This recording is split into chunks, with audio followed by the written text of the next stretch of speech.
Oi, turma, do livro Com os Olhos do Coração, José Carlos de Luca. O que cada um é capaz de dar. Era um casamento pobre. Ela fiava à porta do casebre, pensando em seu marido. Quem passava maravilhava-se com a beleza de seus cabelos negros, abundantes como os fios brilhantes que saíam da roca. Ele ia todos os dias vender frutas na feira, sentava-se à sombra de alguma árvore, sustentando entre os dentes, enquanto esperava seu cachimbo vazio. O dinheiro não chegava para comprar um tiquinho de tabaco. Aproximava-se a data de aniversário de casamento e ela não parava de se perguntar como poderia presentear seu marido. Além do mais, com que dinheiro? Então uma ideia lhe veio à mente. Só em pensar nisso sentiu um calafrio, mas ao decidir-se, todo o seu corpo vibrou de contentamento. Iria vender os cabelos para comprar-lhe o tabaco. Já imaginava seu marido na praça, sentado diante das frutas que oferecia aos fregueses, dando largas baforadas no seu cachimbo. Aromas de incenso e jasmim dariam ao dono da banca de frutas a solenidade e o prestígio de um verdadeiro comerciante. Obteve apenas algumas moedas por seus belos cabelos, mas escolheu cuidadosamente o mais fino tabaco. O perfume das folhas enrugadas compensava generosamente o sacrifício da cabeleireira. À tarde, seu marido voltou à casa, vinha cantando pelo caminho, trazia nas mãos um pequeno embrulho. Eram uns pentes para sua esposa, que acabara de comprar ao vender o seu velho cachimbo. Abraçados, riram até o amanhecer. Amor, né, gente? O amor é isso, é doação. Cada um sabe o que o outro gosta, o que faria feliz o outro, e a tendência dentro de um relacionamento, quando ele é feliz, quando existe esse respeito, essa reciprocidade, é de querer ver o outro cada vez mais feliz, é de deixar de dar para si próprio para dar ao outro. E como a história, né, diz, a reciprocidade, o respeito entre os dois é o que impera dentro desse amor, desse relacionamento.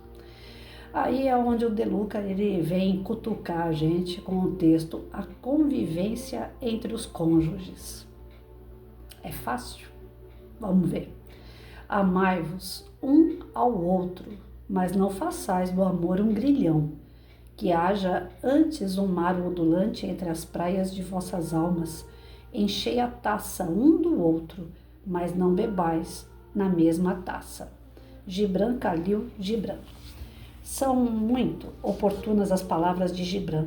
Tem a justa medida da convivência. Verifico que costumeiramente andamos nos extremos. Isto é, ou estamos distantes de nosso cônjuge, ou estamos completamente grudados, aprisionados.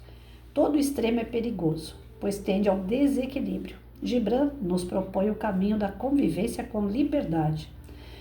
Vamos refletir sobre esse desafio nesse e nos próximos capítulos. O primeiro ponto refere-se à necessidade da convivência entre os cônjuges, para que o amor se exercite. O amor só se faz sentido quando há alguém para externar nosso sentimento. O próximo é o objeto de nosso desejo. Se perguntassem o que você levaria, se tivesse de ir a uma ilha deserta, certamente responderia que levaria alguém e não um objeto. Talvez pensando nisso, o poeta Heine tenha afirmado que Deus criou o mundo porque estava doente de amor. É preciso se convencer de que o casamento é um ponto de partida, não de chegada. Essa ideia é deveras relevante. Há miúde cônjuges que antes do casamento eram pródigos em carinho e companhia, depois do enlace se sentem desobrigados de continuar conquistando um ao outro. Agimos como se o casamento fosse um troféu, que recebemos pela conquista de um campeonato. Só nos esquecemos que o torneio está apenas começando. Observo com frequência uma queixa comum dos cônjuges: o distanciamento após o casamento. Aquela proximidade intensa antes do matrimônio cede lugar a um afastamento progressivo dos parceiros, a ponto de muitas vezes gerar a própria separação. Nós, homens, precisamos nos dar conta de que uma joia, por mais bela que seja, jamais substituirá o amor que nossa mulher espera de nós. Será que ela Em vez do brilhante, do vestido, de seda, do perfume importado, não preferia um marido mais presente na família? Muitas mulheres se queixam de que, depois do casamento, seus maridos continuam vivendo como se fossem solteiros. Com frequência ainda almoçam na casa da mãe, chegam em casa tarde da noite porque ficaram com os amigos no bar. Elas reclamam também que seus parceiros deixaram de ser românticos, carinhosos e bem-humorados, como eram antes do matrimônio. Por seu turno, os maridos também reclamam que suas mulheres viraram gerentes do lar, extremamente preocupadas com a limpeza da casa, com a organização das tarefas domésticas, esquecidas de que o homem quer encontrar no lar a mulher com quem se casou, e não a empregada que muitas vezes se transforma. Mulheres não fiquem neuróticas por causa da casa, que será limpa hoje, mas voltará a sujar logo mais. O amor necessita de cultivo, tal como a terra precisa ser arada para florescer, pois do contrário a vida conjugal corre sério risco de enfraquecer e desaparecer para sempre do nosso coração. O ambiente no lar é mais importante do que a limpeza da casa. Aliás, a palavra lar, na origem, sempre esteve associada ao fogo, daí surgindo lareira, que nos remete à ideia de que a vida no lar deve ter calor no relacionamento, ser acolhedora como uma lareira, vibrante como fogo. Todavia, há lares gélidos, edificados com o mármore da indiferença e o telhado do silêncio. Não há relacionamento conjugal que suporte blocos de gelo entre os parceiros. Curar a família será muitas vezes degelar o relacionamento. Como se disse, o casamento não é o topo final do relacionamento. Ao revés, é apenas uma linha de partida. Depois dele é que se precisará ter maior dose de conquista, de cumplicidade, de paixão, de namoro, sob pena de a rotina destruir os vínculos afetivos que se formaram no período que antecedeu o casamento. Quando o afeto vai embora, pouca coisa resta na vida dos dois. Lição de casa. Convide seu cônjuge para tomar um sorvete, assistir um filme, passear de mãos dadas num parque, dar mais beijos e abraços. Prepare uma refeição especial para o seu cônjuge, isso vale também para os homens. Saiam juntos para ouvir uma música ou dançar. Façam uma viagem para comemorar o aniversário de casamento. Deem-se presentes inesperados. Declarem seu amor todos os dias. Nessa parte eu sou muito feliz, gente. Eu posso comentar assim, casamento. Eu sou muito feliz, né? Lógico que não teve um relacionamento perfeito, que perfeito é só Deus, mas vamos lá. Eu tenho uma experiência boa para contar, né? Eu tive um namoro com meu marido de 6 anos. 6 anos ele morava em Caraguá e eu aqui em São Paulo. Nós tínhamos, quando a gente se conheceu, 17 anos. Eu estava numa colônia de férias com meu pai, a minha mãe, e naquela época eu era muito mais próximo do meu pai do que da minha mãe. E aí eu saindo do apartamento que a gente estava, na frente assim tinha uma piscina e tinha lá uma pessoa agachada limpando as bordas da piscina. Quando eu olhei, eu brinquei com meu pai, falei, nossa pai, se o rosto for bonito, que nem eu tô vendo por trás, cara, é show de bola. Meu pai virou pra ele e falou, respeito menina, né? Você fica olhando aí pra busanfa do rapaz aí. Eu falei assim, eu vou dar uma volta na piscina só pra ver a cara desse rapaz. Mas era palhaçada minha, né? E eu dei a volta na piscina, conforme eu dava a volta, andando em volta na piscina, a pessoa também ia virando para poder limpar a piscina. Não consegui ver o rosto dele naquele momento. Chegou a hora do almoço, eu fui buscar uma Coca-Cola na copa e ele estava lá. Aí ele me deu uma coca, eu olhei o rosto dele assim, nossa, brilhava meus olhos em relação ao rosto dele, né? Achei ele lindo. Tava frio, era dia 9 de julho e ele tava com uma blusa de lã, né? Quando eu bati o olho assim, eu falei, nossa, mas que lindo que ele é. Aí eu agradeci pela coca, ele não me respondeu. Falei, ele é lindo, mas é mal educado. Aí fui almoçar e falei pro meu pai, falei assim, ó, o que ele tem de bonito, ele tem de mal educado. Eu falei, obrigado pela garrafinha, e ele não me respondeu nada, eu vou ficar provocando esse cara. Meu pai, cuidado, que tua mãe não gosta dessas coisas. Minha mãe não gostava que a gente, é coisa de soberbo, né? Ela não gostava que a gente ficasse junto com pessoas que não tivessem ali o mesmo nível, né? Grande porcaria, que eu não tinha nível nenhum, eu era uma pessoa como outra qualquer. E eu nunca tive essa diferença de classe, de cor, de nada. Agora, infelizmente, minha mãe tinha esse defeito. Aí chegou depois do almoço, meu pai e minha mãe foram passear e eu fiquei na colônia com meu irmão. Meu irmão tinha 1 aninho. Aí nós ficamos lá dando voltas pela colônia. Eu consegui ir para a sala de recepção, conversando com o gerente. Eu tinha umas fitas, lembra de fita, gente? Fita cassete, assim. Aí eu tinha uma coleção de fitas, aí o gerente começou a colocar minhas músicas, porque não tinha ninguém na colônia, né? A mesma música que tocava lá na gerência, tocava na colônia inteira. Aí a gente começou a colocar uns funks, mas era funk mesmo, não essas porcaria que tem hoje, né? Aqueles de passinho. Era 1989 isso aí. Aí nisso chamou a atenção dele, ele veio na sala para ver de onde estava vindo aquele som. E né, na hora que ele entrou na sala, o gerente estava me pedindo uma fita que eu tinha do Duran Duran. Eu falei, pode pegar para você. Aí ele falou, já que você tá dando fita aí, eu também quero uma, eu quero essa que eu tô ouvindo. Eu falei para ele, mas eu não vou te dar nada. Você é tão mal educado, aposto que você nem dente tem, porque você não sabe dar um sorriso. Aí ele veio bem perto de mim e fez assim, você é doida? Aí eu falei, eu não sou doida não, mas você é mal educado. Aí ele falou assim, você não tem vergonha da tua cara não, dando em cima de mim com o teu filho do lado, mulher casada. Eu falei, eu casada? Com filho? Isso aqui é meu irmão, e eu tenho 17 anos, não sou casada. Aí nisso o gerente dava risada. E foi desse jeito que a gente começou a nossa paquera, foi nessa ignorância toda. Enfim, dali em diante, era cartinha, o primeiro beijo foi escondido da família, depois foram 6 anos de cartinha, 3 dias para chegar até Caraguá, 3 dias para voltar para São Paulo, namoro escondido. Aí, em resumo, eu tô falando isso, né? Aí quando foi para casar, eu falei para ele assim, olha, eu já me formei, sou professora, você não se adiantou aí, você continua sendo serviço geral, eu não quero nem saber, ou você vem para São Paulo e a gente casa, ou eu vou terminar esse namoro, porque eu não aguento mais namorar escondido não, agora eu quero uma família.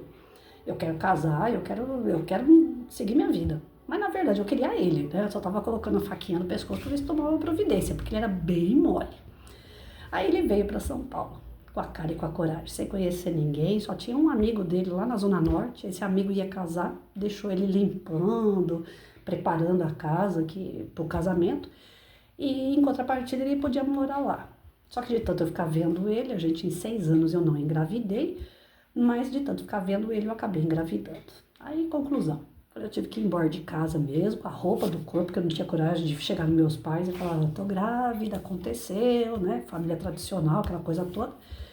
E o começo foi tumultuado. Mas tinha uma coisa que entre nós dois não tumultuava de jeito nenhum. É isso aqui.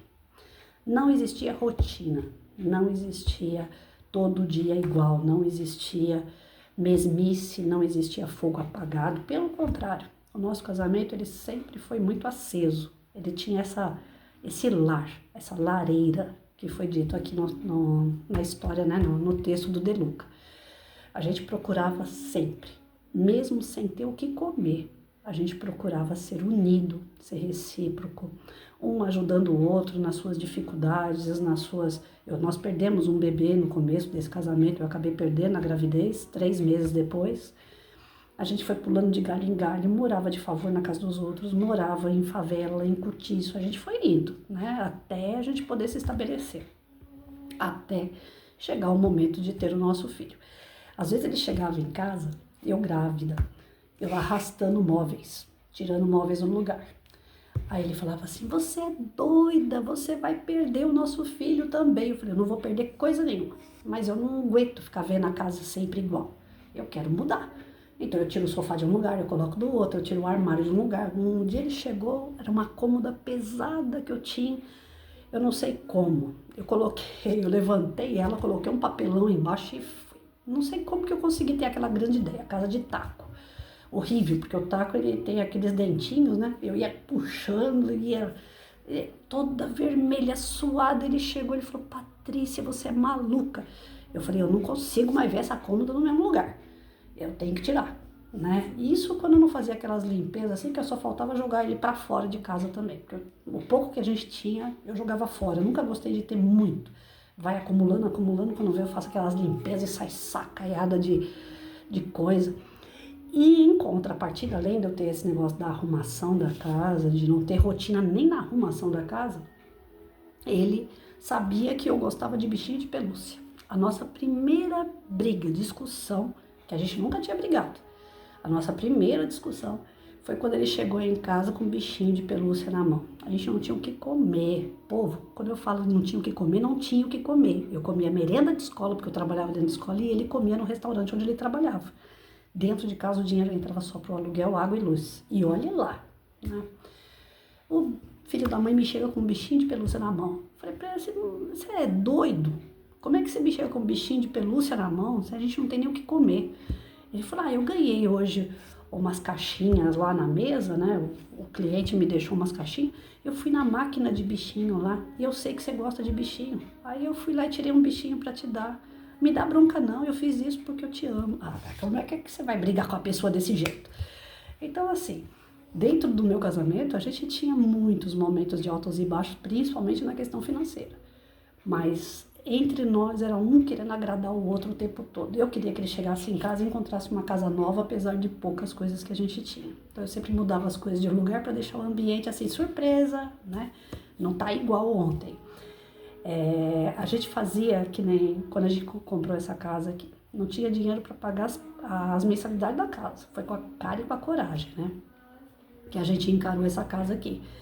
Aí já estava perto de perder a casa, já tinha prestação atrasada, tudo. Aí eu lembro que eu passei no mercado e comprei uns nuggets congelado, né? E comprei refrigerante, daquele mais baratinho lá, como é que chama? O Convenção.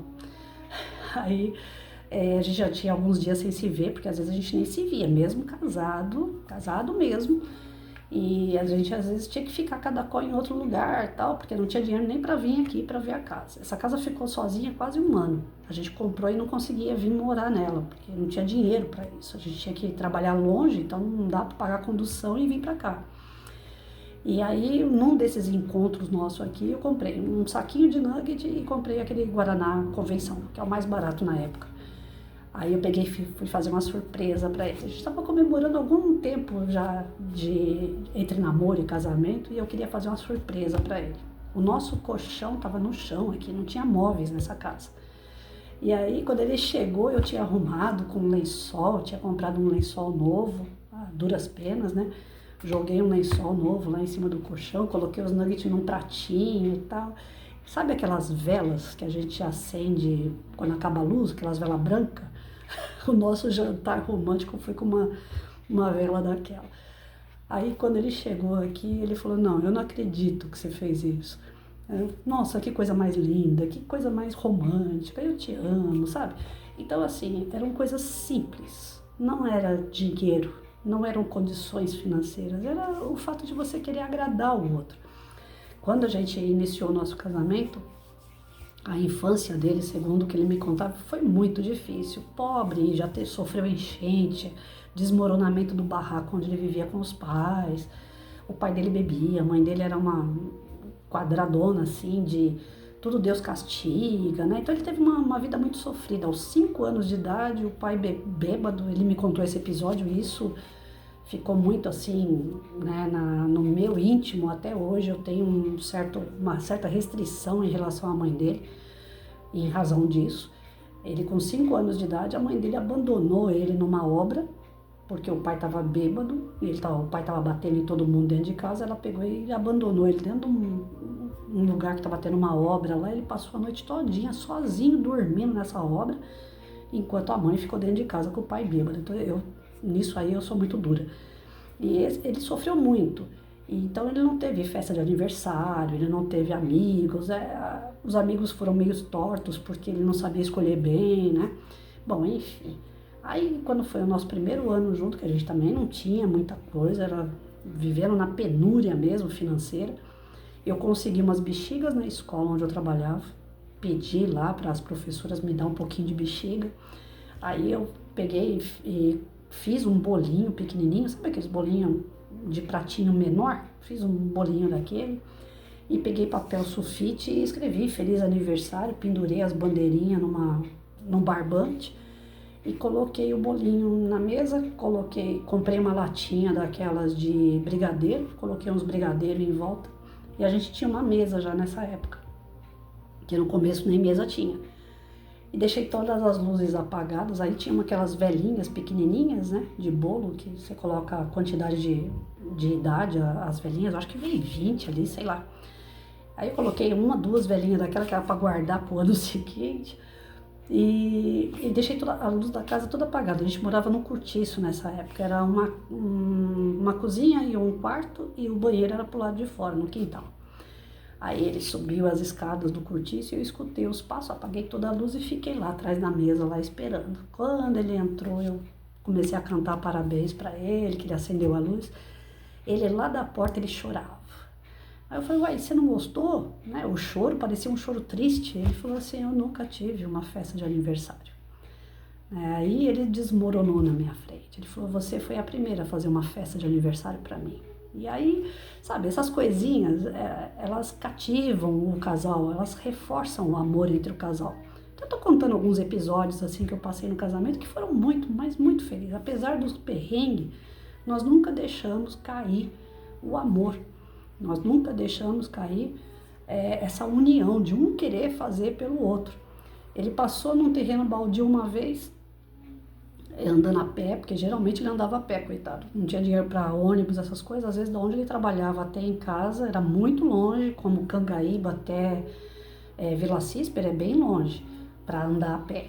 E ele andava a pé, tudo aquilo ali. Aí teve um lugar que ele passou lá, perto de uma favela lá, de CDHU, né? Aqueles prédios de CDHU, mas bem favelão mesmo, mal organizado. Que tem CDHU que é bem organizado, mas aquele era muito mal organizado. Era muita gente assim, sem conhecimento, né, ignorante, violento. E ele passando no meio dos prédios, tá, no terreno baldio, ele encontrou uma bola de basquete jogada lá. Aí ele catou a bola de basquete, chegou aí em casa e falou, olha, essa bola de basquete aqui vai ser pro nosso filho. Quando a gente tiver um filho, já tem a bola para ele. A gente ainda estava longe de ter um filho. Então ele era muito sonhador, ele era muito família, ele queria realmente construir uma família. Isso faz a diferença entre os cônjuges. Sonhar, realizar os pequenos sonhos, ajudar um ao outro nas suas adversidades. Quando eu perdi meu filho, eu fiquei 1 ano chorando. Eu era uma espírita bem meia tigela mesmo, chorei 1 ano. Não é um dia, uma semana, um mês. Fiquei 1 ano. Ninguém podia olhar para mim que eu chorava. Então eu vivia de cabeça baixa. Quem segurou a onda todinha foi ele. Ele que segurava, ele que vinha me abraçar, ele que vinha me acolher. Pensa, você encostar numa mulher, a mulher só chora. Qualquer homem naquela situação ia falar, eu vou vazar daqui, né? Mas não, ele ficava ali do meu lado, mesmo, como diz o meu pai, adulando, né? Ele ficava ali o tempo todo tentando me colocar para cima. Muito palhaço, muito inconsequente, sabe? Ele fazia as coisas assim, sem pensar. Uma vez eu cheguei em casa, primeira vez que a gente tinha comprado fruta. Comprei 6 mexericas, deixei lá na bacia. Aí fui trabalhar. Quando eu voltei, não tinha uma. Falei, Edson, e aí? Só você que come? É a primeira vez que eu compro fruta. Você comeu tudo e eu fiquei sem nada? Aí ele falou assim, mas é que eu tava com tanta vontade. Eu falei assim, olha, eu pedi pro feirante 6, porque era 3 para você, 3 para mim. Então você aprenda a dividir, tá bom? Mas a vida inteira eu sempre deixei a minha parte maior para ele. Foi uma briga desnecessária, porque para agradar ele eu sempre cortava bolo, o maior pedaço eu dava para ele. Quando eu colocava arroz, feijão no prato, eu sempre colocava mais para ele.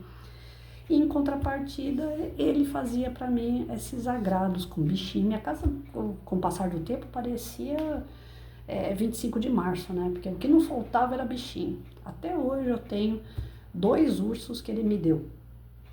O primeiro, numa das brigas, eu me arrependo demais, numa das brigas que a gente teve, que casal briga também, eu joguei fora o urso. Foi o primeiro urso que ele me deu quando a gente namorava. Esse ursinho, ele foi numa das discussões, as cartas, com aquela coisa de explosivo que o ser humano tem, e eu tinha muito disso, eu joguei tudo fora. Não tenho uma carta, não tenho fotos da gente, porque eu joguei tudo fora.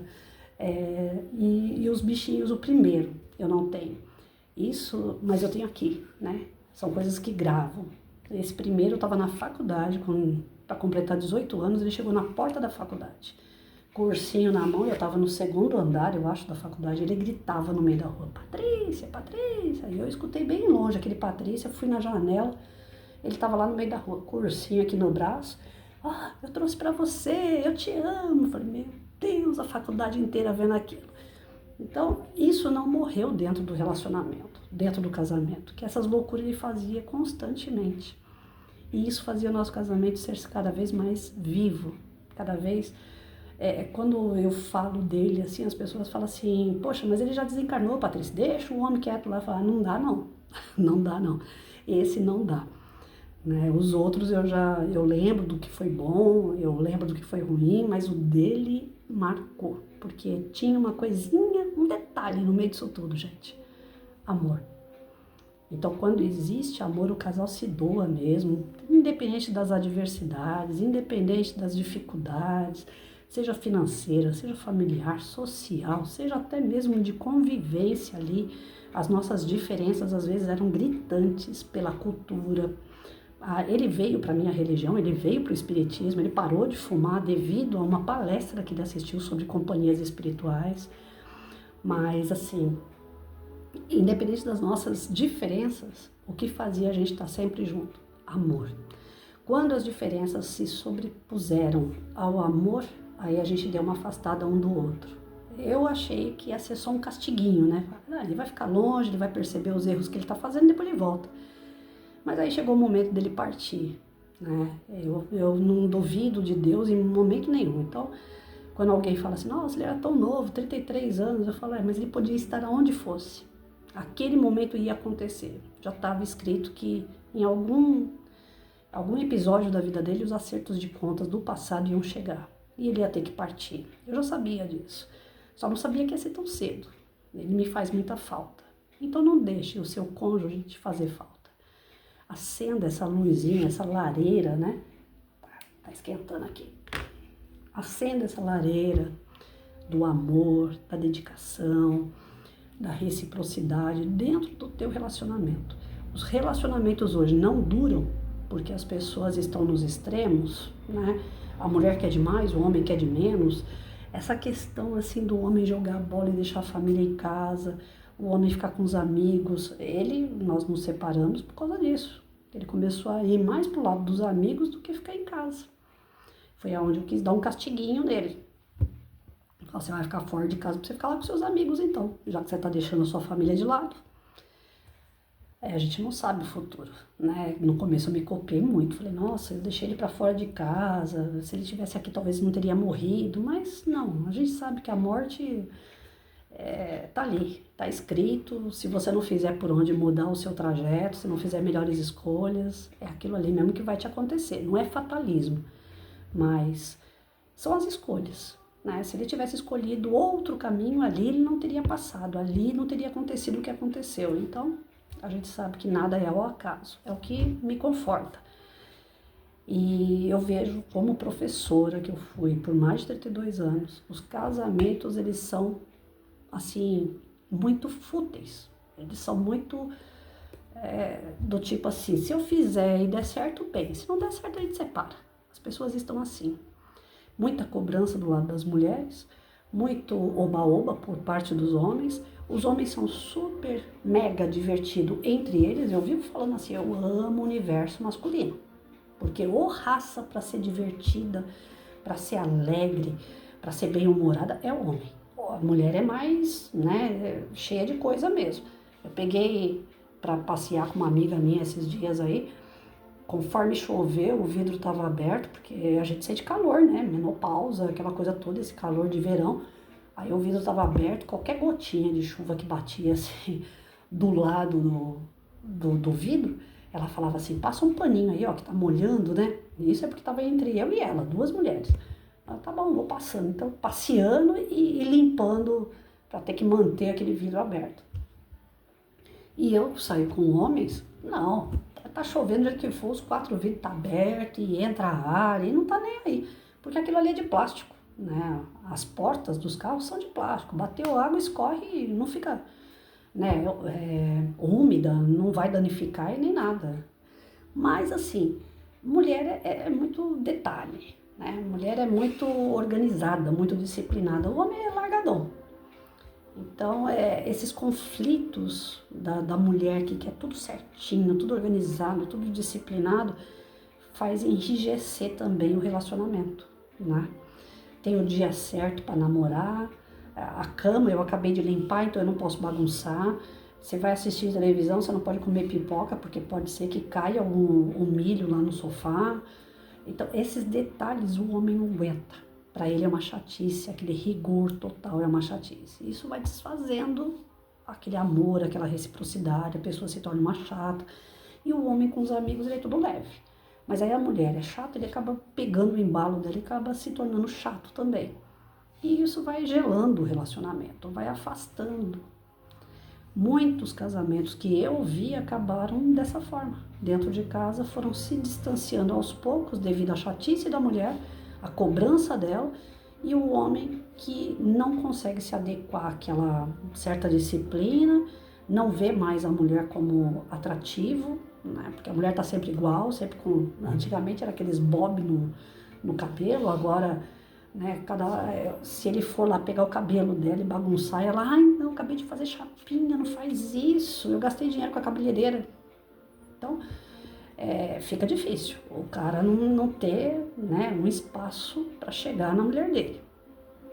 Quantas vezes, assim, já vi casais falando que tem dia certo para poder namorar, né? Tem uma vez por semana, 2 vezes por semana, tem dia, tem hora, tem lugar, né? Lógico que a gente não vai ser promíscuo, mas dentro do relacionamento tem que ter também novidade, porque senão ninguém aguenta comer arroz e feijão todo dia.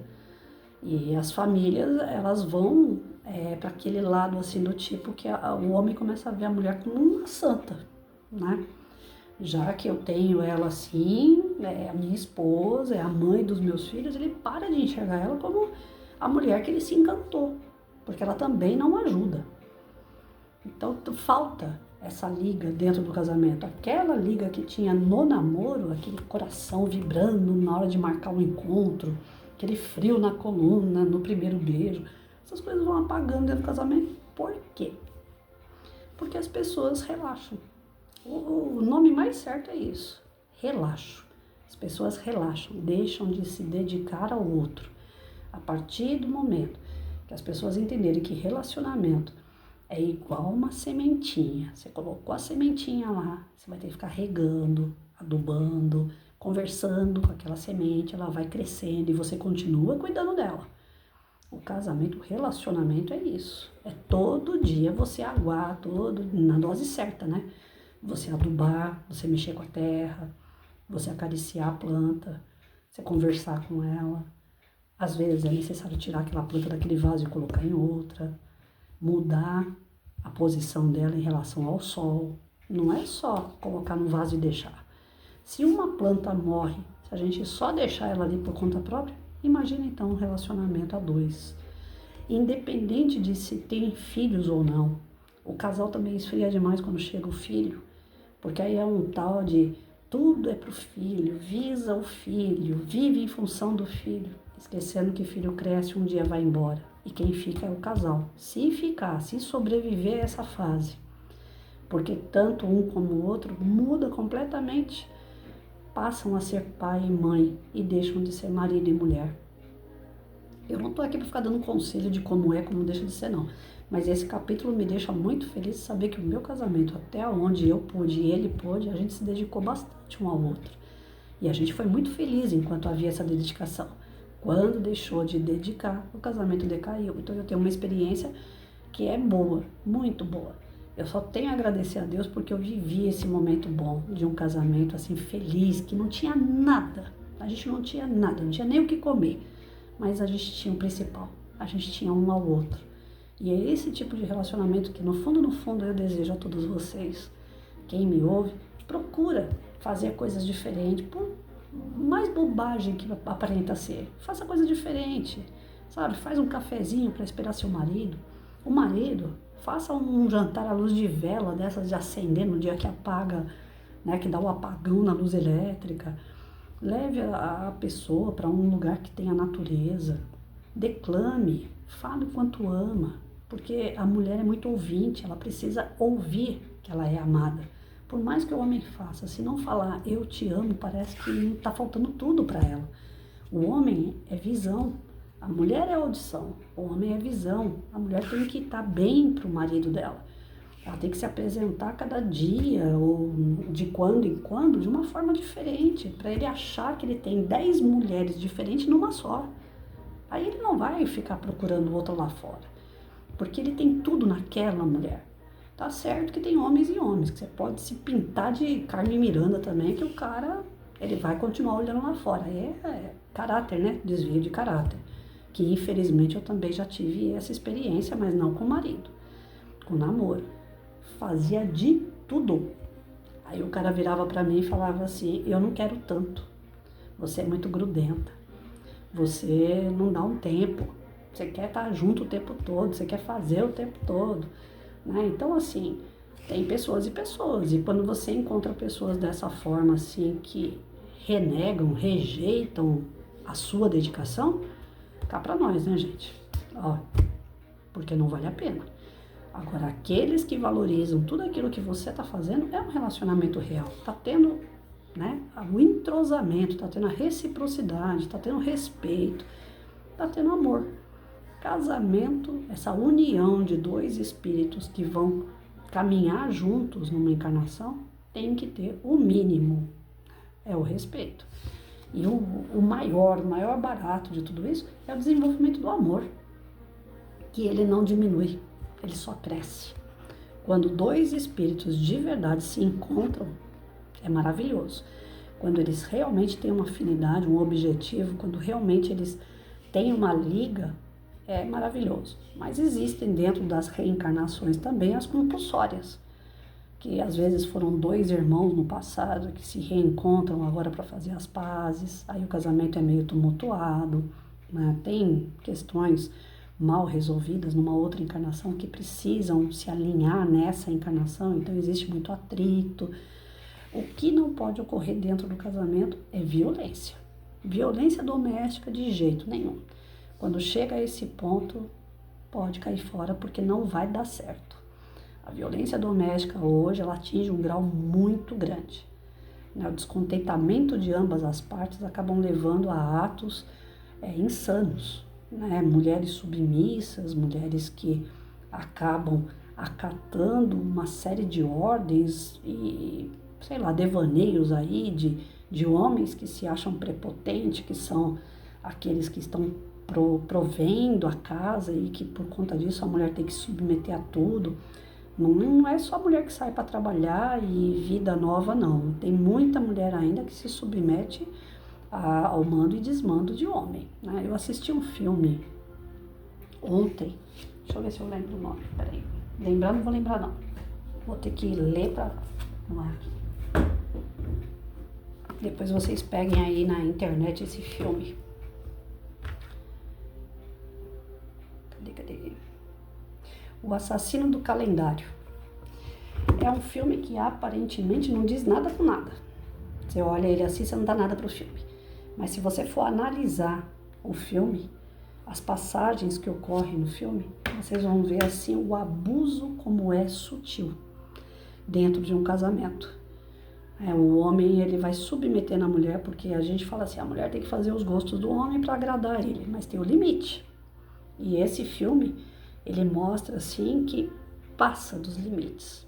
O gosto que a mulher faz para o homem até chegar ao ponto que se torna abusivo.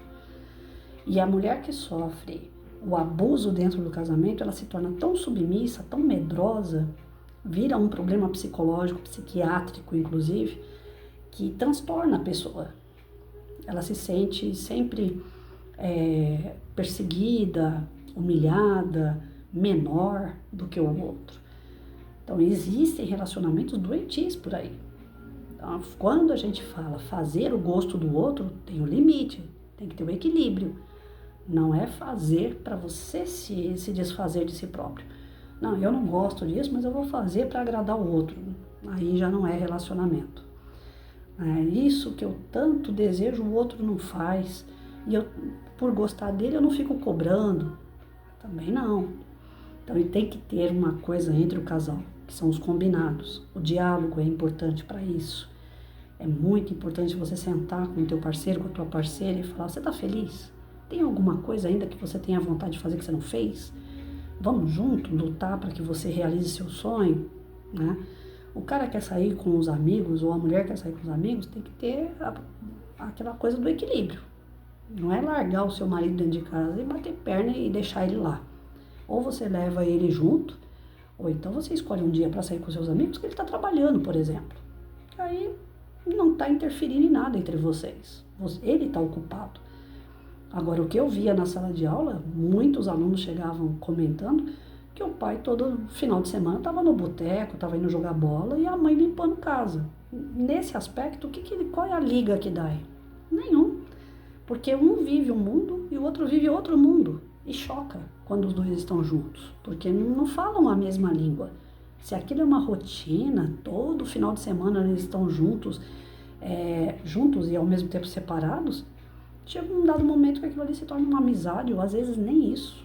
A indiferença é tão grande que cada um fica no teu canto. O cara chega, vai assistir jogo em casa, a mulher vai ficar com os filhos, ou arruma alguém para conversar no celular, ou então ela fica limpando casa, inventando alguma coisa para ela fazer, porque não tem liga com o marido.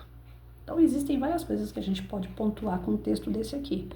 O mais importante que eu peguei aqui, que dentro de um casamento, de um relacionamento, o mesmo amor, a mesma paixão, o mesmo fogo que ardeu lá antes de casar, tem que permanecer durante o casamento. É fácil? Não.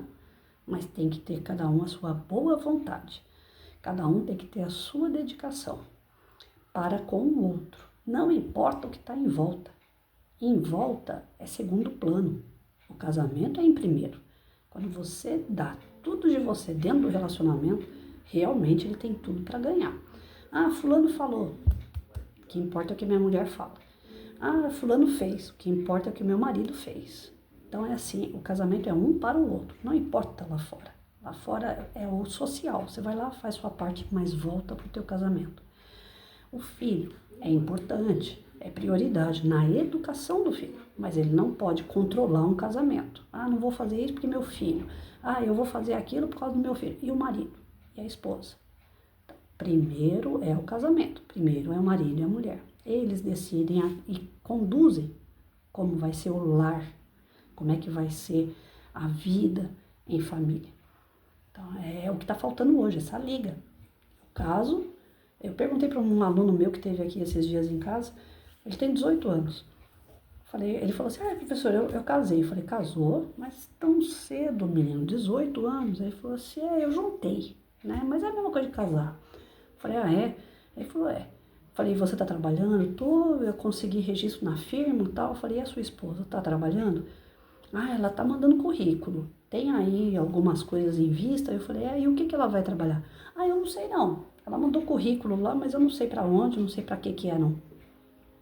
Que tipo de casamento é esse mesmo? Então é isso. As pessoas precisam entender que casamento é parceria. Um precisa saber do outro, um precisa compreender o gosto do outro, a tendência do outro, as escolhas do outro, para que sejam um só. Lá o padre, né, geralmente na católica, no casamento católico, lá eles falam o quê? Na alegria, na tristeza, na morte, na saúde, na doença, e que dois sejam uma só carne, né? E é isso, relacionamento, os dois se tornam um só. Quando se fala um só, não significa que não vai ter um momento de suspiro, de respirar, que um tem que ficar sufocando o outro, não é isso. Mas que um seja cúmplice do outro, que um saiba agradar o outro, que um saiba estar junto do outro, para tudo. Casamento não é fácil, então é uma decisão que quem for tomar tem que pensar muito antes. E não ficar nesse joguinho que a gente está vendo hoje em dia. Se der certo, deu. Se não der, a gente descarta. Isso aí é para namoro, né? Agora para casamento, não. Então, a gente tem que pensar bastante antes de realizar esse tipo de atitude. É uma atitude que deveria ser extremamente séria, porque são espíritos que juntos vão formar famílias e junto com essas famílias vêm outros espíritos que precisam da base. A base é pai e mãe. A base é o homem e a mulher dentro desse lar que está sendo construído.